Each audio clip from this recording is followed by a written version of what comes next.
Es ist der Traum von vielen, nach Thailand auszuwandern. Aber woran scheitert es dann meistens? Richtig, am Einkommen bzw. am Geld. Ich stelle dir aber in diesem Video eine Möglichkeit vor, wie du ohne Qualifikationen, ohne Vorwissen in Thailand arbeiten kannst. Aber warum zeige ich dir eigentlich nur eine Möglichkeit auf? Ich habe mir natürlich keine Mühe gescheut, euch Informationen direkt aus erster Hand zu geben und direkt mit jemandem zu sprechen, der diesen Job auch selber ausübt. Ihr werdet von A bis Z alles erfahren. Visa, Arbeitsgenehmigung, wie viel man verdienen kann, welche Voraussetzungen man braucht, also wirklich komplett von A bis Z. Und nächste Woche kommt dann Teil 2, wo ich euch ebenfalls noch einen Beruf vorstellen werde. Außerdem gibt es gar nicht so viele Möglichkeiten, die du als Ausländer hier in Thailand ausüben darfst, aber dazu komme ich später. Und ich rede jetzt nicht von den typischen Online-Jobs, die man auf selbstständiger Basis ausübt, wie zum Beispiel Online-Kurse verkaufen, Krypto, Webseiten erstellen oder was es da auch noch alles gibt. Denn nicht jeder von uns hat das Wissen und das nötige Können, sich online was aufzubauen. Außerdem gehe ich noch auf die Arbeitserlaubnis ein. Das ist ein echt wichtiger Punkt, den viele Leute gar nicht am Schirm haben oder einfach ignorieren. Und Leute, bevor es losgeht, möchte ich noch eins klarstellen. Ich bin kein Anwalt und auch kein Steuerberater. Wie viele von euch wissen, ist das Thema Arbeit und Visum in Thailand wirklich sehr kompliziert. Also wenn ihr vorhabt, hier zu arbeiten, sucht euch bitte einen Anwalt oder einen Steuerberater. Es gibt auch genug Deutsche hier und holt euch einfach eine Beratung. Dann seid ihr echt immer auf der sicheren Seite. Aber kommen wir mal zu der Frage, darf ein Ausländer eigentlich in Thailand arbeiten? Wen es jetzt nicht interessiert oder wer sich schon auskennt, der kann gern vorspulen. Ich blende euch mal den Zeitabschnitt ein, wo es dann mit den Jobvorschlägen losgeht. Und meine Freunde, was viele von euch gar nicht wissen, ihr dürft als Ausländer gar nicht einfach so arbeiten. Das bedeutet, du kannst jetzt nicht einfach zum nächsten McDonald's gehen und sagen, hey, ich will Burgerbrater werden oder zur Firma XY gehen und sagen, hey, ich will Schreiner, Elektriker oder sonst irgendwas werden. Das ist für dich als Ausländer gar nicht erlaubt. Und jetzt hör mir gut zu, merkt dir einfach diesen Satz. Jeder Beruf, den ein Thai ausüben kann, darf ein Ausländer in Thailand nicht ausüben. Es geht auch einfach darum, dass man nicht will, dass wir Ausländer sozusagen den Thais die Jobs wegnehmen. Sonst wäre Thailand voll mit den ganzen Work-and-Travel-Touris, wie es zum Beispiel in Australien so ist. Es gibt auch sogar eine Liste, ich habe euch eine deutschsprachige rausgesucht, die verlinke ich unten in der Videobeschreibung, wo drin steht, welche Berufe ein Ausländer in Thailand nicht ausüben darf. Und selbst wenn das möglich wäre, dass du jetzt bei McDonald's arbeiten könntest, würdest du es nicht wollen, denn der Durchschnittsgehalt liegt hier je nachdem, auch wo du bist, sagen wir mal in Bangkok, zwischen 15.000 und 20.000, vielleicht sogar zwischen 12.000 und 20.000, irgendwie sowas um den Dreh. Wenn du jetzt aber noch weiter außerhalb irgendwo bist, dann haben Leute manchmal ein Gehalt von nur 8.000 Baht oder 10.000 Baht im Monat. Also ich glaube, dass du für dieses Geld wirklich keine 10 Stunden am Tag arbeiten würdest. Es gibt eigentlich wirklich nur zwei Möglichkeiten, wie du als Ausländer in Thailand arbeiten kannst. Und ihr müsst wissen, dass in Thailand offizielle Regeln nicht wirklich immer beachtet werden. Das ist wirklich so, also meine Erfahrung und von Bekannten, das sind teilweise wirklich zwei verschiedene Paar Schuhe, was offizielle Regeln betreffen und wie es dann wirklich gehandhabt wird. Und das ist nicht nur bei der Arbeit so, das ist eigentlich in allen Bereichen so in Thailand. Es gibt halt echt viele Schlupflöcher hier und ihr wisst ja, Geld regiert die Welt, mehr sage ich aber nicht. Also die zwei Möglichkeiten wären entweder eine Festanstellung hier in einem thailändischen Unternehmen oder Nummer zwei, du gründest dir eine Firma. Eine Firma gründen ist ja aber gar nicht so einfach wie in Deutschland, dass du jetzt einfach zum Gewerbeamt gehst, dir einfach eine Firma öffnest, zahlst 30 Euro und dann hat sich's erledigt, du hast eine Firma. Nein, das Thema Firmengründung ist eigentlich wirklich zu komplex, um das hier noch reinzupacken. Ich werde für euch dann noch ein extra Video darüber aufnehmen. Und glaubt mir, als Ausländer ist es wirklich nicht so einfach, eine Firma zu gründen. Genauso wie das Thema Arbeitserlaubnis, da könnte man auch noch locker 20 Minuten drüber reden. Also ich werde dann in 1-2 Wochen ein Video für euch aufnehmen, wo es um die Arbeitserlaubnis und Firmengründung geht. Denn ihr müsst wissen, selbst die ganzen digitalen Nomaden, also was ich vorhin erzählt habe, die Leute, die halt ein selbstständiges Business haben, wie zum Beispiel eben diese Webseiten erstellen oder eben alles mögliche, die brauchen eigentlich auch eine Arbeitserlaubnis. Aber wir hatten von denen eine, also ich kenne keinen zum Beispiel. Und ich meine, es ist ja eigentlich fast jeder ein digitaler Nomade hier. Also entweder der hat ein eigenes Online-Business, ist vielleicht Privatier, gibt es bestimmt auch welche. Du brauchst eigentlich für alles eine Arbeitserlaubnis, bedeutet, dass die ganzen digitalen Nomaden eigentlich auch illegal arbeiten. Aber es ist halt bekannt, es verfolgt aber halt keiner. Und wie ich es vorhin gesagt habe, es ist keine Rechtsberatung. Also nicht, dass du jetzt sagst, hey, ich arbeite jetzt online, weil der Michi hat gesagt, es verfolgt keiner und dann kommt doch irgendwas raus. Also informiert euch da bitte nochmal selber genau. Ich bringe auch nächste Woche nochmal ein Video raus, wo es zum Thema Arbeitserlaubnis und Firmengründung geht, weil das ist wirklich sehr komplex und wirklich sehr kompliziert. Weil in diesem Video will ich eigentlich nur darauf eingehen, wie du in Thailand Geld verdienen kannst. So Leute, kommen wir zum ersten Job und erschreckt euch bitte nicht gleich, wenn ihr hört, was Jasmin hier eigentlich in Thailand arbeitet. Jasmin, can you tell me how old are you, where are you from, and the most important question, what are you working here in Bangkok? I'm 23 and I'm from England and I'm teaching English here. Yeah, I work for, it's actually a language center.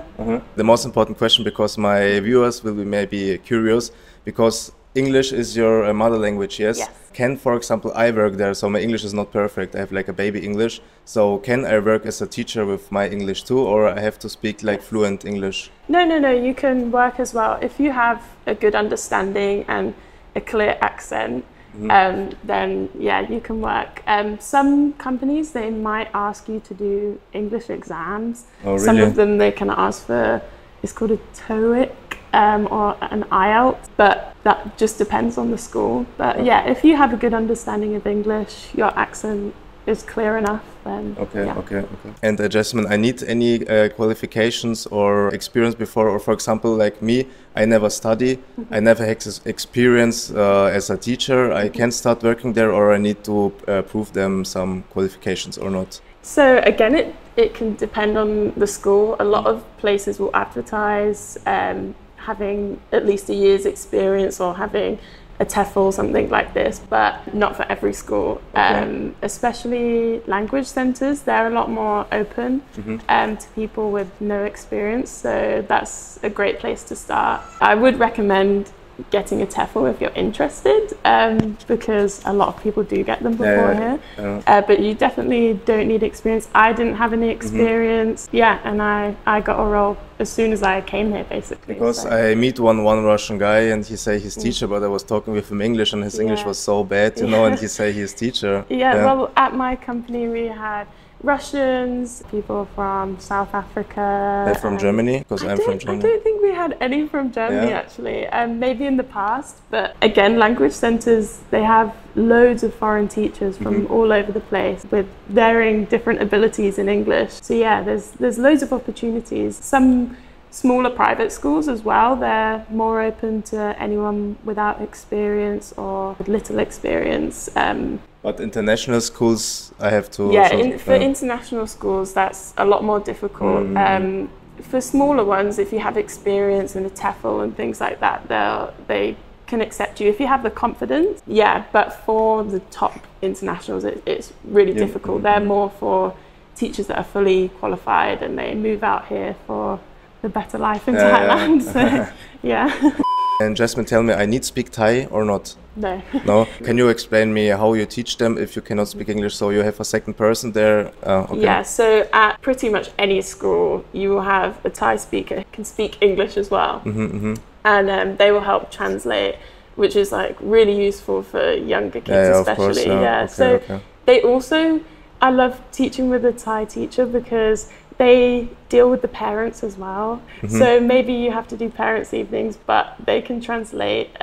So if you mess up, it's okay. They can make it sound good in So Thai. is it true that they like more like European? Yes. For parents, it's really important that really? their kids are learning from an English speaker, someone who looks like... Okay, good to know, because I was thinking all the time how I can teach them if I cannot speak Thai. Yeah, no, it's okay. They can translate. One interesting question, how I can find this job. So for example, if my viewers, they want to do this job, they can find this job like online, and for example, they stay in Germany, they can look online for the job, or they have to come to Thailand and looking here for the job. How? You can definitely look before. So for my company, I know a lot of people before they just applied. There's a really good website called Ajan. I can give you the link for it, Okay, I will put it in the video description. They did online interviews from that, and then you can just come over and then HR will sort out everything with visas and stuff like that. Yeah, you definitely don't have to be here.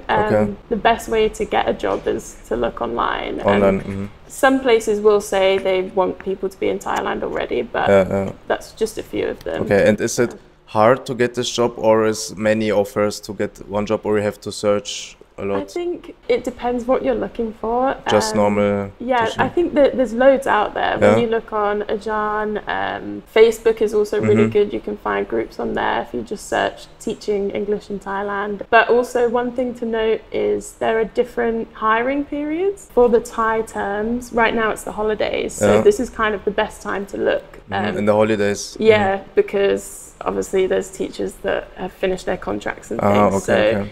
Sometimes it's a bit harder if the term's already started, there's not as much going, but there's still jobs out there, yeah. Okay, Jasmine, tell me about your salary. I think this is very interesting for the people. How much you earn a month, Yeah. and how many hours you need to work in 1 week? So for me, I'm earning 43, I think it is now. 43,000 baht in a month. Which actually is quite good when you look at the jobs advertised. A lot of the private schools or the government schools, they advertise maybe 30k, which is still good because usually they'll pay for your holidays and things. Because I work for a language centre, in the holidays you don't get your full pay, but the hours is quite a lot more at a language centre as well. So we work from 7 till 3, but if you have a school that's further away, it could be a bit longer. So 8 hours a day, yeah? About 8 hours a day, yeah. Until break, yeah. And you have usually around 5 lessons, which are 50 minutes each. So how old you can be maximum to work there? They have like 40, 50 years, or you can work there with 50 years too, or have maximum? As far as I know, there's not a maximum. I think, again, it depends on the company you're at. Yeah, that's a great thing about being a teacher. The HR is so useful with your visa situations. Yeah, so they can sort everything out because they want to keep teachers. If you're good, and they want to keep you there, they'll take care of. This is my next question, because you say visa. Which visa? Because, for example, most of the people which coming here have the normal tourist visa, you know, or study visa. Many people have. Which visa you have if you work as a teacher? Can you tell me? So for a teacher, you get a work permit, and so first you get your non-B that allows you to then get the work permit on top of that. And the school do everything for you, so you don't have to do anything. Yeah, they will sort everything out. They'll check you have the right documents. Yeah, definitely, again, depends on the school. Maybe some schools, they'll make sure you have the documents, but you have to go to immigration, things like that. But yeah, for me, they took me to immigration, they spoke to them and everything, so... Okay, and how long you have the contract? If I sign a contract, how long I have to sign? 6 months, 1 year, or...? That's another thing. So most places will advertise a year or 2. The good thing about language centres is sometimes they'll allow you to have shorter contracts. You can start off with 6 months, extend if you want to, but I think the standard for most places is a year. A year, and the visa's a year. So. And after the year, your work permit is gone, yes? You can extend it after that. So if you decide to leave, obviously, then after the year, you don't extend it. It's gone, but can extend it again if you want to stay. It's like you have tattoos. Sometimes, like, well, usually they make you like cover them up. Oh, so really? obviously you have like hand tattoos, so you probably have to like cover them. But it's not like an issue. It's just you have to cover them up. Because I have a lot, I have to cover my you'd have to full body. Cover your arms. Yeah, usually it's okay if you have like small ones like scattered, but if you had any like big face tattoos or like anything you couldn't cover, of course. It's not the same for some international schools, for example. I've got friends that have loads of tattoos and they don't even have to cover them at internationals. So. Oh, okay. And you know how much you will be earning in an international school? That again can depend, because they do usually advertise that they want experience.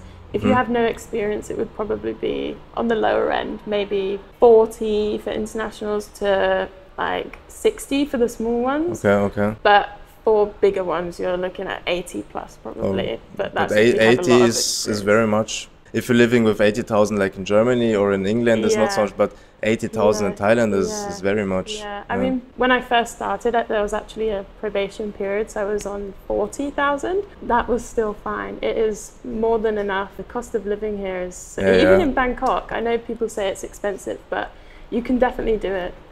Even when we've had months where we've had less, like 30k, that has still been fine. Because I told before in German, like, this is a good start. If people don't know what to do, just come here, start as an English teacher, and then you have time to look for something else. If you want, you know, you can pay your monthly rent, you can pay your food, and then if you don't like the job, you can look for something else. Yeah, definitely, Okay, thank you, Jasmine, for the interview. Thank you.